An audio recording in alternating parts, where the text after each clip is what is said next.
Okay, here we have it, 1977 P379 extended hood, 1693 cat, 5 and 4 twin stick transmission, aluminum frame with steel inserts, steel rims on the back,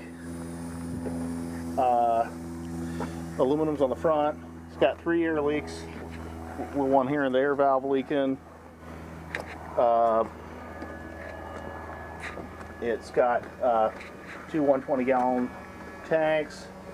It's got 295 wheelbase.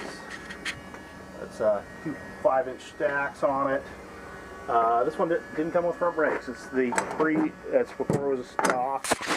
It was optional. It wasn't standard yet. You got 2 air leaks in the cab. One here at the seat, where the seat line is right there. I can hear it. One in the tractor trailer brake valve in the dash. It needs to be done. Can show some more of the motor. It's the 1693, and one side of the hood air assist open arm is missing. So you got to pull it open by hand. After that, it runs good and no problem.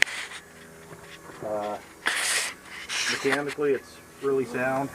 Could use some Tender loving care. use some cosmetic makeover and a new front bumper.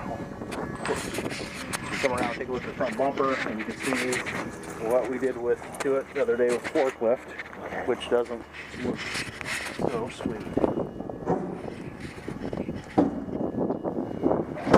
That's what we managed to do it. Oh yeah, show me how it is. Yeah, long frame. The guys that sell long frames needs a new front bumper, the big Texas Raker. It's got the JJ headlight holders, which are pricey. Back up. And pretty much about it. Roof AC unit. It's pretty much about it. And it is the extended hood, and it's got that long wheelbase. Pretty much about it.